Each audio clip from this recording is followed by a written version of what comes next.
Hello students, आज हम सीखेंगे experimental study of photoelectric effect.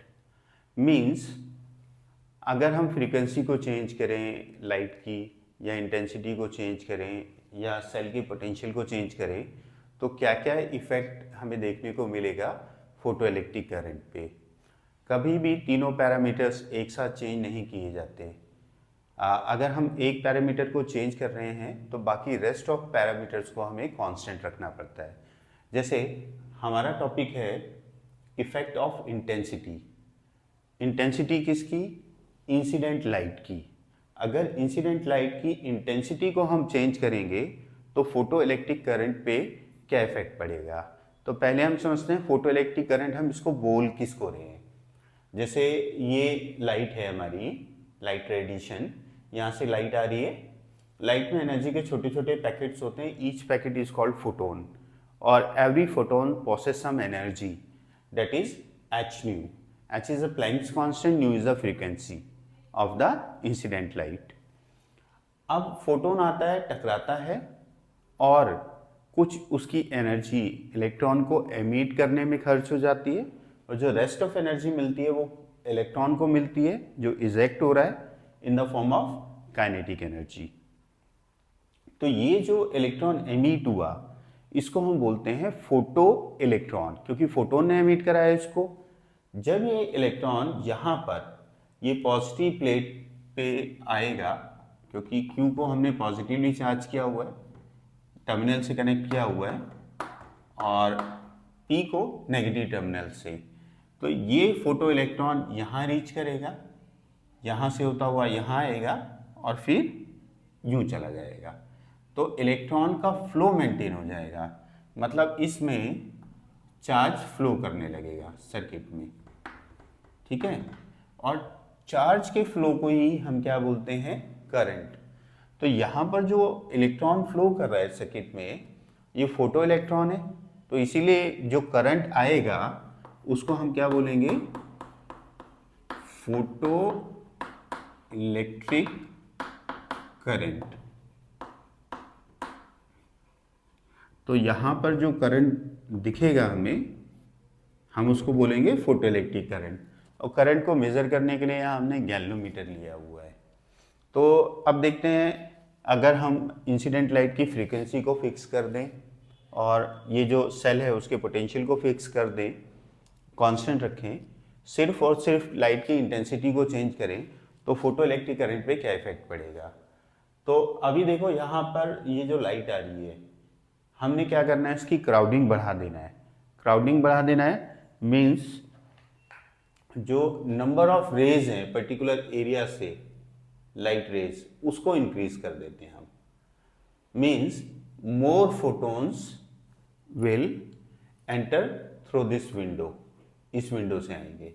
तो जितने ज़्यादा फोटोन स्ट्राइक करेंगे मेटल सरफेस पे, तो उतने ज़्यादा फोटो इलेक्ट्रॉन्स एमिट होंगे, ठीक है। तो number of photo electron increase करने से, नंबर ऑफ फोटोन्स इंक्रीज करने से, इंसिडेंट फोटोन, तो नंबर ऑफ फोटो इलेक्ट्रॉन्स ज़्यादा इंक्रीज हो रहे हैं, एमिट हो रहे हैं, ठीक है। तो इसीलिए हम बोलेंगे on increasing the intensity of incident light radiation the number of photo electron emitted पर सेकेंड इंक्रीजेस। जितने ज़्यादा फोटोन टकराएंगे उतने ज़्यादा फोटो इलेक्ट्रॉन एमिट होंगे, और जितने ज़्यादा फोटो इलेक्ट्रॉन सर्किट में फ्लो करेगा उतना ज़्यादा हमारा करंट होगा।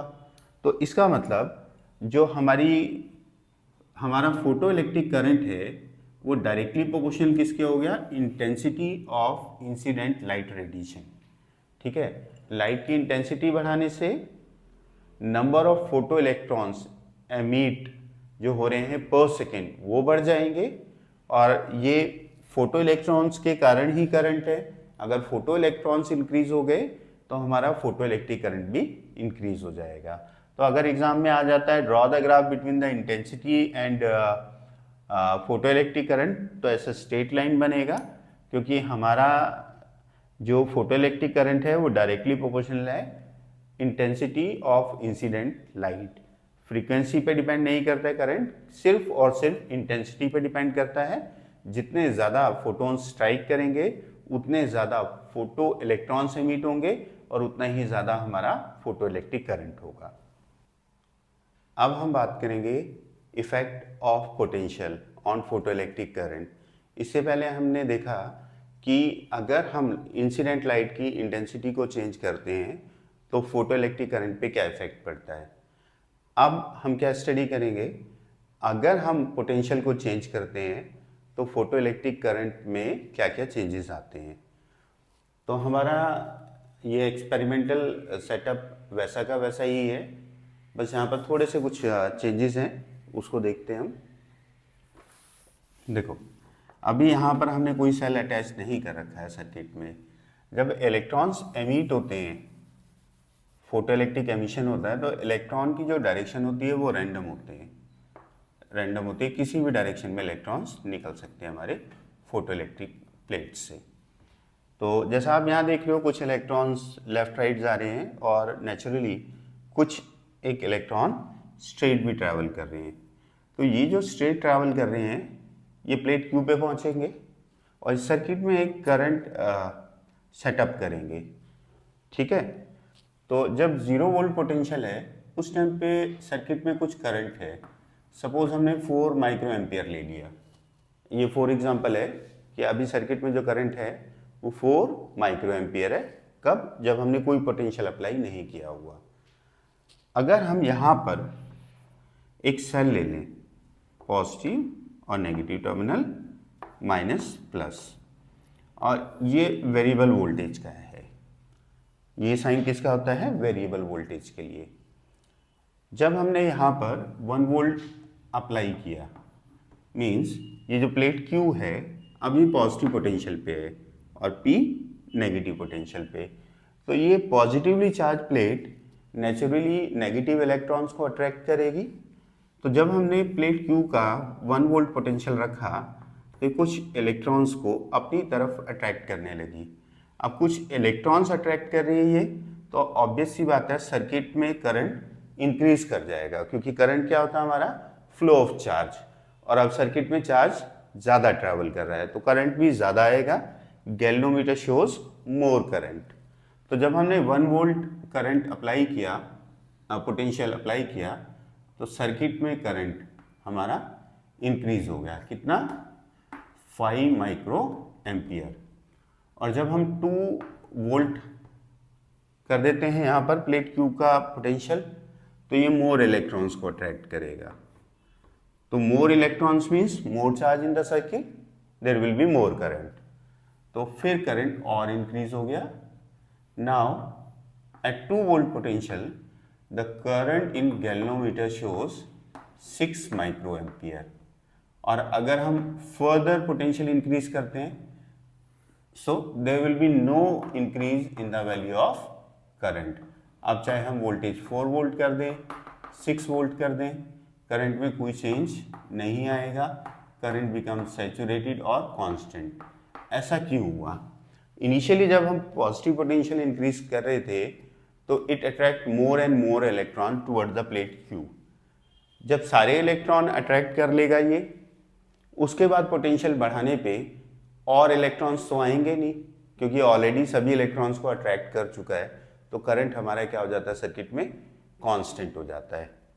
ओके, इसीलिए हम उसको कांस्टेंट करंट या सैचुरेटेड करंट बोलेंगे।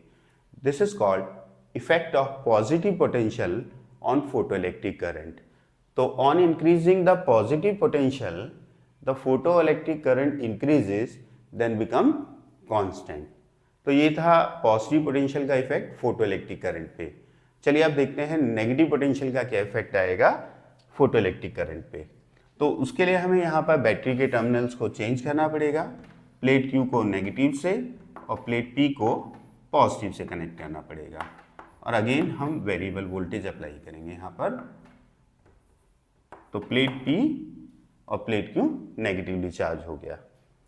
अब सपोज जब हमने -1 वोल्ट दिया प्लेट Q को, तो वी नो वेरी वेल कि नेगेटिव नेगेटिव को क्या करता है? रिपेल करता है।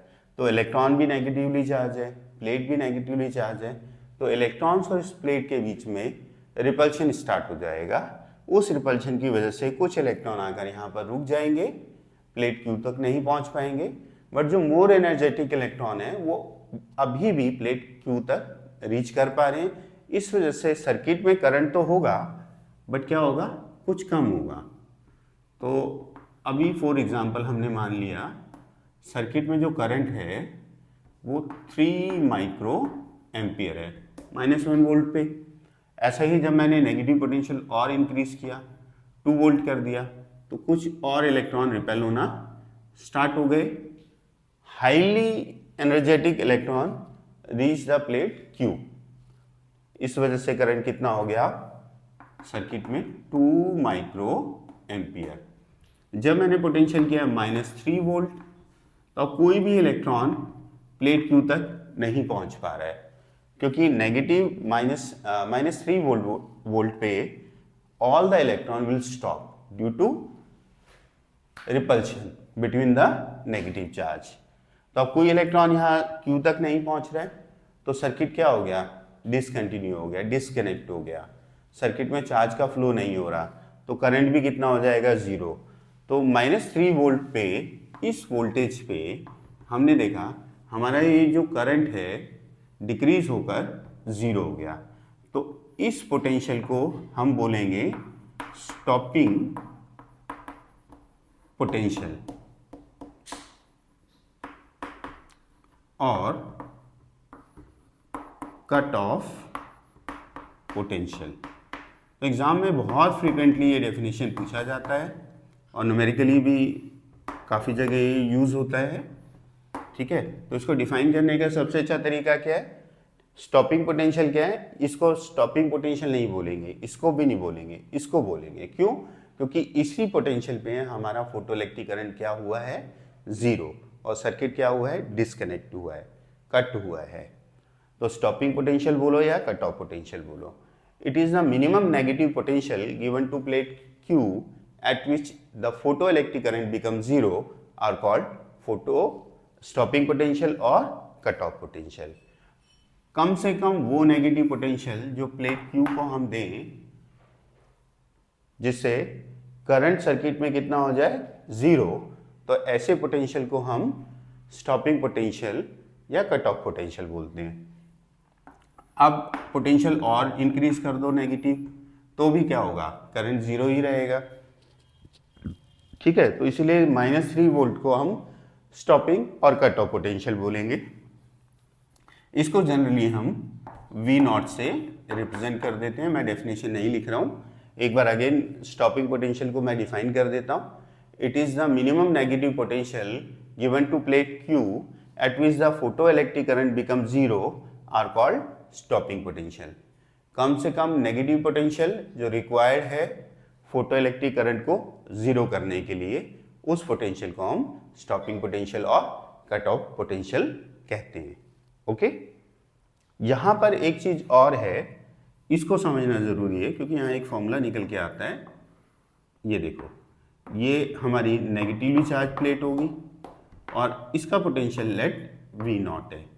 यहाँ से इलेक्ट्रॉन चलता है जिसमें एक काइनेटिक एनर्जी है, और यहाँ पर आकर इलेक्ट्रॉन रुक जाता है रिपल्शन के कारण, स्टॉप हो जाता है।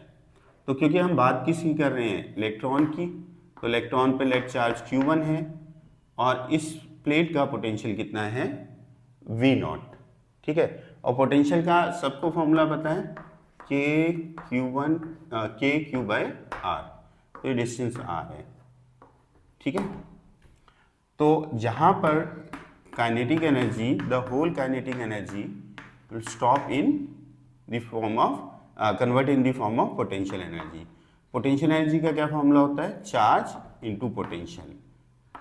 The kinetic energy is also equal to EV0। तो जो मैक्सिमम काइनेटिक एनर्जी हमने दी थी इलेक्ट्रॉन को जब ये एमिट हुआ था, that maximum kinetic energy, whole kinetic energy store in the form of potential energy when the electron gets stopped here। Okay, तो काइनेटिक एनर्जी कहाँ गई, पोटेंशियल एनर्जी में कन्वर्ट होगी। ओके, तो ये एक अगेन एक इम्पॉर्टेंट फॉर्मूला बनता है जो न्यूमेरिकली बहुत इंपॉर्टेंट है। जब हम न्यूमेरिकल्स करेंगे तो ये काफ़ी फ्रीक्वेंटली यूज होगा। अब हम बात करेंगे effect of frequency on photoelectric current. देखो, ये ग्राफ हमने अभी देखा था, ये करंट एक्सिस है और ये वोल्टेज एक्सिस है।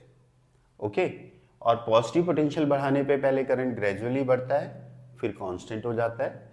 नेगेटिव पोटेंशियल बढ़ाने पे करंट ग्रेजुअली डिक्रीज होता है और एक पर्टिकुलर वोल्टेज पे आकर वो स्टॉप हो जाता है, जिसको हम स्टॉपिंग पोटेंशियल बोलते हैं। तो ये जब हमने एक्सपेरिमेंट किया तो लाइट इंटेंसिटी ऑफ लाइट हमने कितना लिया हुआ था, I1, और लाइट की जो फ्रीक्वेंसी थी वो कितनी थी, ν1, और स्टॉपिंग पोटेंशियल कितना आया था, -V01।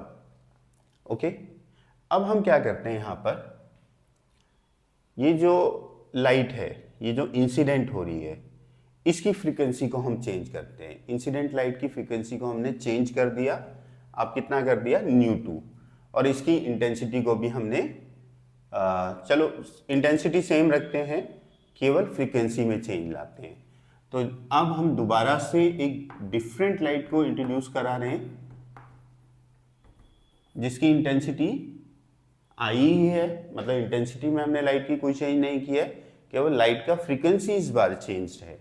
तो फ्रीक्वेंसी चेंज होने से क्या होता है, यहां पर ये ग्राफ देखना, स्टॉपिंग पोटेंशियल चेंज हो गया।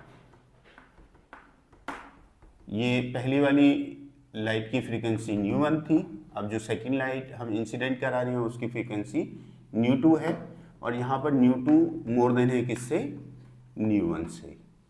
अब हुआ क्या, जैसे ही हमने लाइट की फ्रीक्वेंसी को इंक्रीज किया, according to Einstein photoelectric equation, incident light की एनर्जी कुछ तो कंज्यूम हो जाती है इलेक्ट्रॉन को एमिट करने में वर्क फंक्शन की फॉर्म में, और जो रेस्ट ऑफ एनर्जी होती है वो इलेक्ट्रॉन को मिल जाती है इन the form of kinetic energy.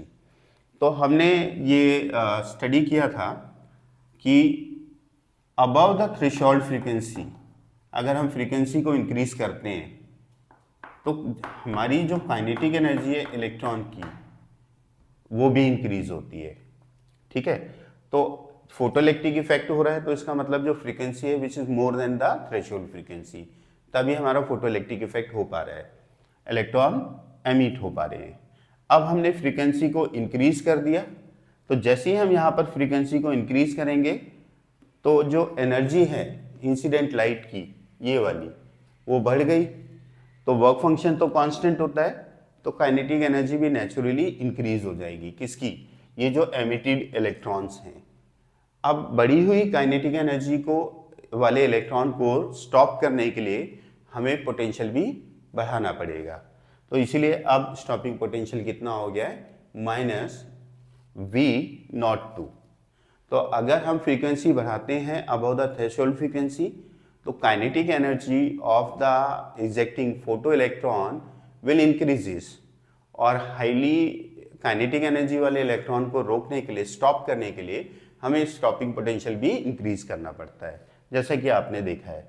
तो एग्जाम में कई बार क्वेश्चन भी आ जाता है, draw a graph between photoelectric current and potential for the incident lights which have same intensity but different frequencies। तो सेम इंटेंसिटी के लिए दो लाइट की सेम इंटेंसिटी है बट डिफरेंट फ्रीक्वेंसी है, तो उसके लिए ग्राफ ऐसा प्लॉट होता है। डिफरेंट फ्रीक्वेंसी के कारण हमारे जो स्टॉपिंग पोटेंशियल है वो भी डिफरेंट आएंगे। हाँ, एक चीज और नोट करने वाली है, मैं कुछ पॉइंट्स लिख रहा हूँ यहाँ पर, पहला दूसरे पॉइंट में हम क्या बोलते हैं, जो हमारा फोटो इलेक्ट्रिक करंट है ना, करंट है वो इंडिपेंडेंट होता है, is independent on frequency. Frequency बढ़ाने से कभी भी फोटो इलेक्ट्रिक करंट नहीं बढ़ता है, ये बात आपने बिल्कुल ध्यान में रखना है। जो फोटोइलेक्ट्रिक करंट है वो इंडिपेंडेंट होता है इंसिडेंट लाइट की फ्रीक्वेंसी पे। फोटोइलेक्ट्रिक करंट केवल और केवल इंटेंसिटी पे डिपेंड करता है। लाइट की इंटेंसिटी हम बढ़ाएंगे, नंबर ऑफ फोटो इलेक्ट्रॉन्स जो एमिट हो रहे हैं पर सेकेंड वो इंक्रीज हो जाते हैं। क्यों? क्योंकि ज़्यादा फोटोन्स अगर स्ट्राइक करेंगे मेटल सरफेस पे तो वो ज़्यादा इलेक्ट्रॉन्स को एमिट कराएंगे। तो जो करंट है वो प्योरली लाइट की इंटेंसिटी पे डिपेंड करेगा, ना कि उसकी फ्रीक्वेंसी पे। फ्रीक्वेंसी बढ़ाने से क्या होता है? काइनेटिक एनर्जी बढ़ती है जो इलेक्ट्रॉन्स एमिट हो रहे हैं। ठीक है, इंटेंसिटी बढ़ाने से इलेक्ट्रॉन्स ज़्यादा एमिट होना स्टार्ट होते हैं, बट फ्रीक्वेंसी बढ़ाने से इनकी स्पीड ज़्यादा आती है क्योंकि काइनेटिक एनर्जी ज़्यादा हो जाती है। तो काइनेटिक एनर्जी अगर इंक्रीज हो रही है तो उसे रोकने के लिए पोटेंशियल भी हमें इंक्रीज करना पड़ता है। ठीक है, तो पहला पॉइंट, काइनेटिक एनर्जी किस पे डिपेंड करेगी? फ्रीक्वेंसी पे। बिलो स्टॉपिंग पोटेंशियल तो कोई भी इलेक्ट्रॉन एमिट नहीं होता। ठीक है, अबव द थ्रेशोल्ड फ्रीक्वेंसी बढ़ाने पे इलेक्ट्रॉन्स रिजेक्ट होंगे और उनकी काइनेटिक एनर्जी बढ़ेगी। और एक पॉइंट हमें याद रखना है, जो फोटोइलेक्ट्रिक करंट है वो इंडिपेंडेंट होता है फ्रीक्वेंसी पे एंड डिपेंड ऑन मैं यहाँ लिख देता हूँ इंटेंसिटी ऑफ इंसिडेंट लाइट। तो बच्चों ये था effect of frequency on photoelectric current. आपको क्लियरली समझ में आ गया होगा। दो तीन बातें मैं दोबारा से बता देता हूँ। जो काइनेटिक एनर्जी है फोटो इलेक्ट्रॉन्स की वो डिपेंड करती है इंटेंसिटी फ्रीक्वेंसी पर। Kinetic energy of photo electron depend on frequency और वो frequency above the threshold frequency होना चाहिए। दूसरा, जो फोटो इलेक्ट्रिक करंट है वो फ्रीक्वेंसी पे डिपेंड नहीं करता है, इंटेंसिटी पे डिपेंड करता है। तो एग्ज़ाम में ऐसे कई सारे क्वेश्चंस आएंगे ग्राफ प्लॉट करने के लिए। तो अगर आपको इतना समझ में आ गया तो आप एग्ज़ाम में इजीली ग्राफ्स को प्लॉट कर पाएंगे। अब हम बात करेंगे एग्ज़ाम में जो मोस्ट इम्पॉर्टेंट क्वेश्चंस होते हैं उनके बारे में। और ज़्यादातर क्वेश्चंस ग्राफ से रिलेटेड आते हैं, तो पहले हमें ग्राफ्स को समझना पड़ेगा। पहला जो हम ग्राफ समझने वाले हैं वो है, ग्राफ को समझने से पहले ना हमें इक्वेशन ऑफ स्ट्रेट लाइन के बारे में पता होना चाहिए।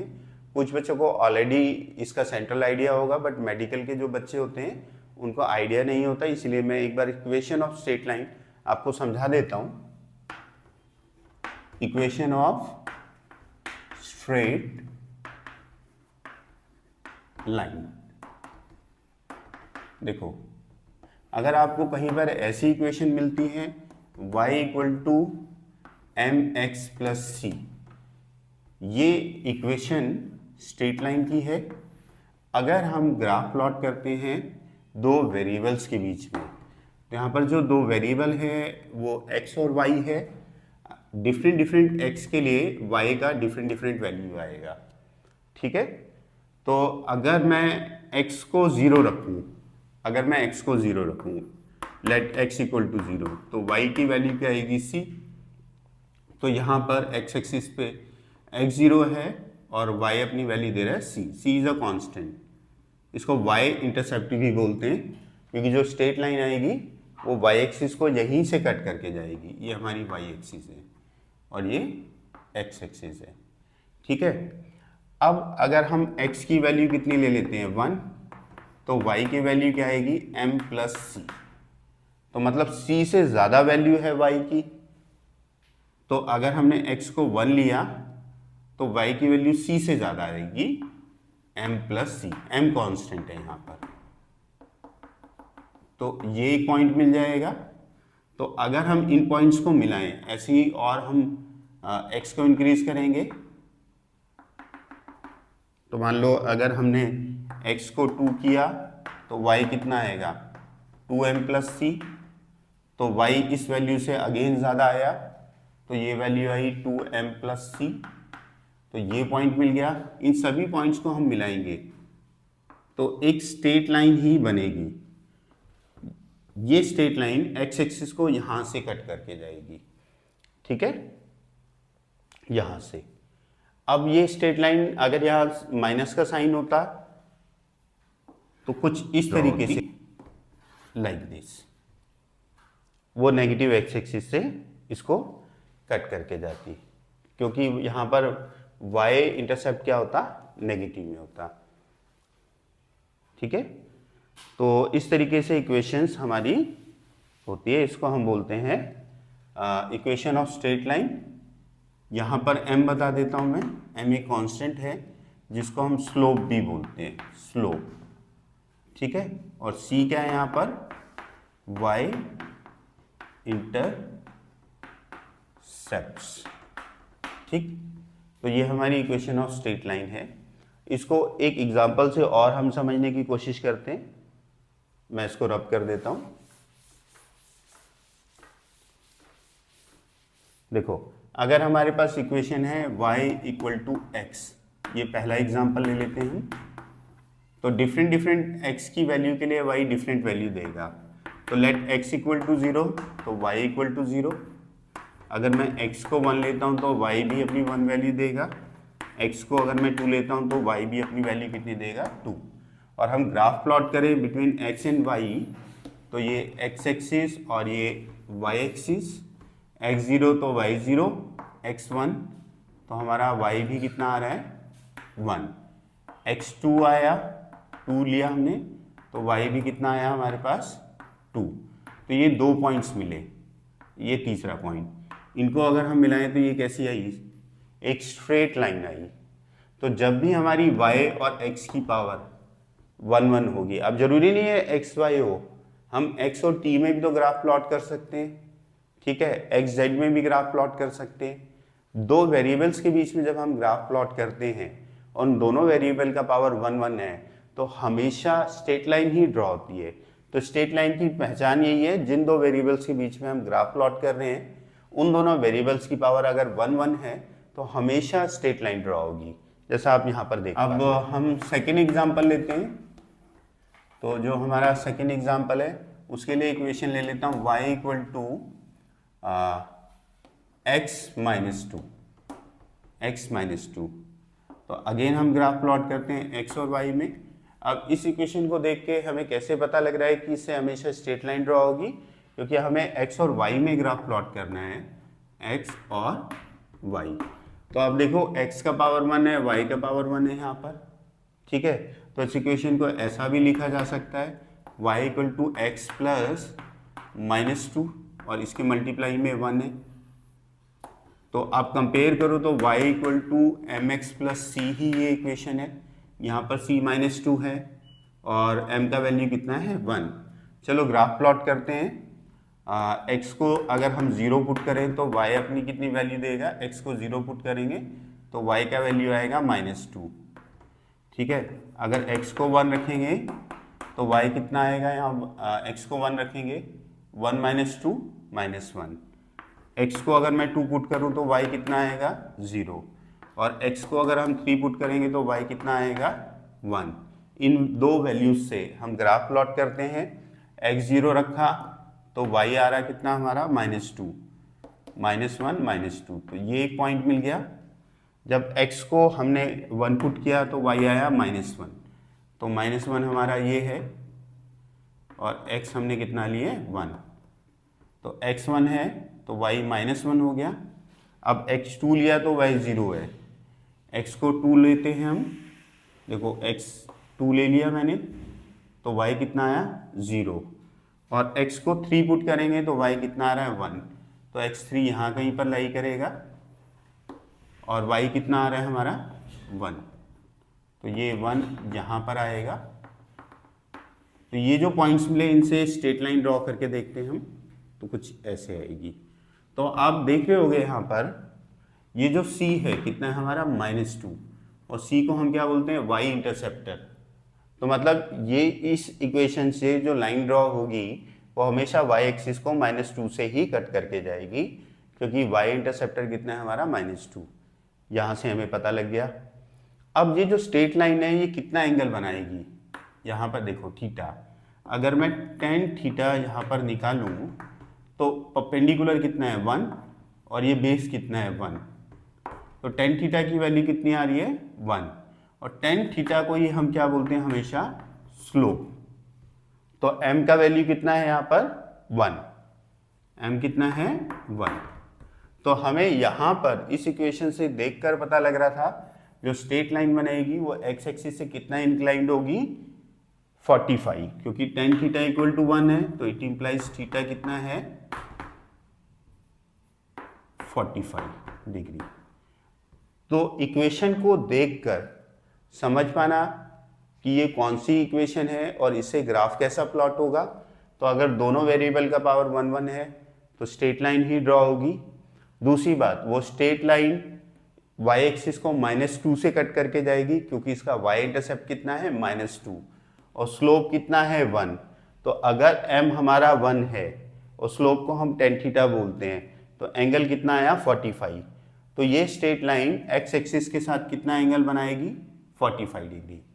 तो इक्वेशन को देखकर हमें समझ में आएगा कि स्ट्रेट लाइन ड्रॉ होनी है और वो स्ट्रेट लाइन y एक्सिस को कहाँ से कट करके जाएगी और x एक्सिस के साथ कितना एंगल बनाएगी, x एक्सिस के साथ कितने एंगल पे इंक्लाइंड होगी। तो this is equation of straight line. आप ऐसी और इक्वेशंस लेके प्रैक्टिस कर सकते हैं और जब आप न्यूमेरिकल्स करेंगे तो ऐसी बहुत सारी इक्वेशंस आपको देखने को मिलेंगी नोटबुक में, तो आपको अच्छे से समझ में आएगा और आप प्रॉब्लम को इजीली सॉल्व कर पाओगे।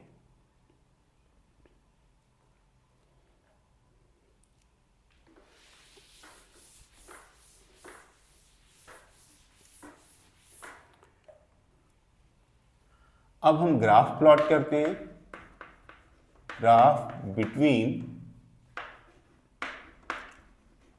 Frequency and kinetic energy. अब यहाँ पर ये जो फ्रीक्वेंसी मैं ले रहा हूँ ये इंसिडेंट लाइट की फ्रीक्वेंसी है और काइनेटिक एनर्जी किसकी, फोटो इलेक्ट्रॉन की। तो ये ग्राफ हो गया हमारा, ठीक है।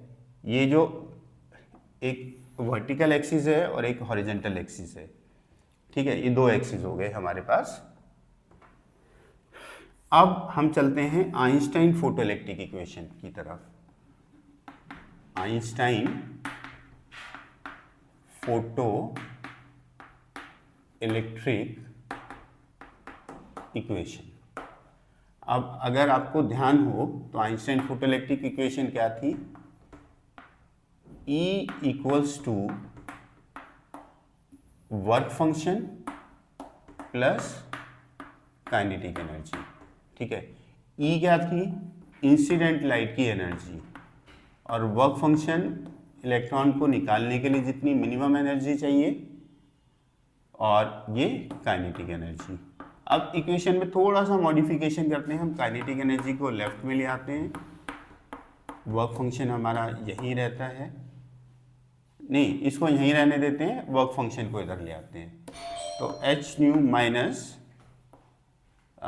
इस फाई नॉट, और इसको हम ऐसा लिख सकते हैं एच न्यू प्लस का माइनस फाई नॉट। तो ये काइनेटिक एनर्जी हो गया, ये इंसिडेंट लाइट का एनर्जी हो गया, और ये हमारा वर्क फंक्शन हो गया।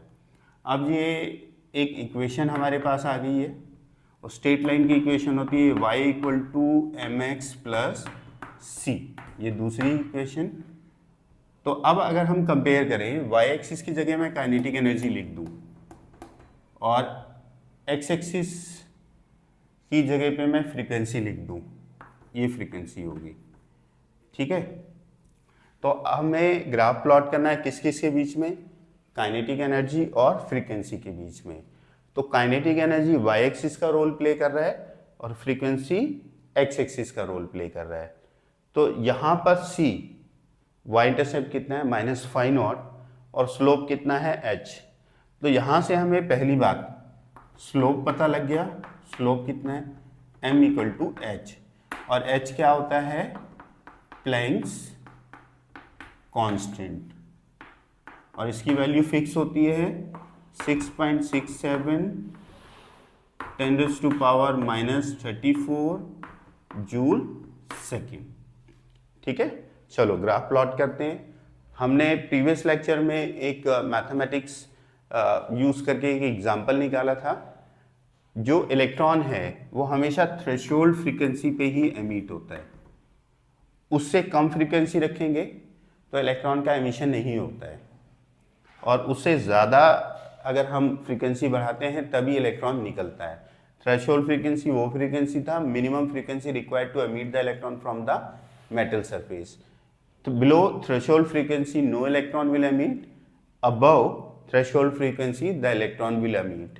और हमने साथ में ये भी पढ़ा था कि अगर हम थ्रेशोल्ड फ्रीक्वेंसी से ज़्यादा फ्रीक्वेंसी करते हैं, ठीक है, इंक्रीज करते हैं, तो हमारी kinetic energy of photo electron also increases.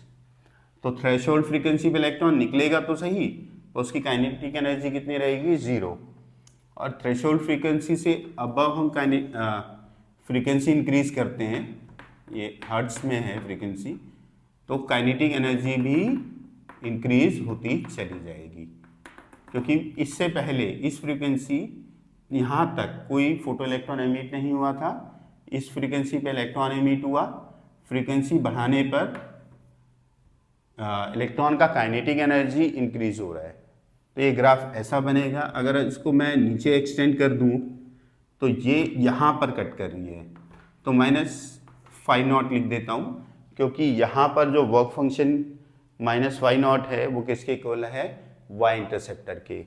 तो ये हमारा क्या हो गया, y इंटरसेप्टर, मतलब यहाँ से यहाँ तक ये जो भी वैल्यू होगी वो वर्क फंक्शन के इक्वल होगी। और ये जो एंगल है इसको हम क्या बोलेंगे, स्लोप। और यहाँ पर स्लोप कितना आ रहा है, 6.67 10⁻34। तो स्लोप हमारा आया h के बराबर, और y इंटरसेप्ट हमारा किसके इक्वल आ रहा है, -φ0 के बराबर। y इंटरसेप्ट, ठीक है। तो जब भी एग्जाम में क्वेश्चन आएगा, यहाँ पर वैल्यूज लिखी होंगी, यहाँ भी वैल्यूज लिखी होंगी, हमसे या तो स्लोप पूछ लिया जाएगा या वर्क फंक्शन पूछ लिया जाएगा, ठीक है।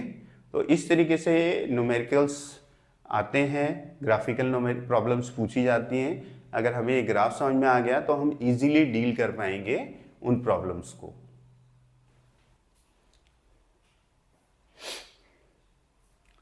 चलिए बच्चों, इसी के साथ जब हमें इक्वेशन ऑफ स्ट्रेट लाइन समझ में आ गया, graph between kinetic energy and frequency समझ में आ गया, तो अब एक ग्राफ हम और स्टडी करेंगे। वो ग्राफ है स्टॉपिंग पोटेंशियल और फ्रीक्वेंसीज के बीच में, ठीक है। तो ये जो पहले हमने समझा था ग्राफ किस किस के बीच में, काइनेटिक एनर्जी और फ्रीक्वेंसी के बीच में। ये कैलकुलेशन सारा का सारा वही है, बट मैंने यहाँ पर बस काइनेटिक एनर्जी की जगह स्टॉपिंग पोटेंशियल लिख लिया है। आपने पहले पढ़ा हुआ है, इसको मैं नोट कर देता हूँ, नोट में डाल दो नोट।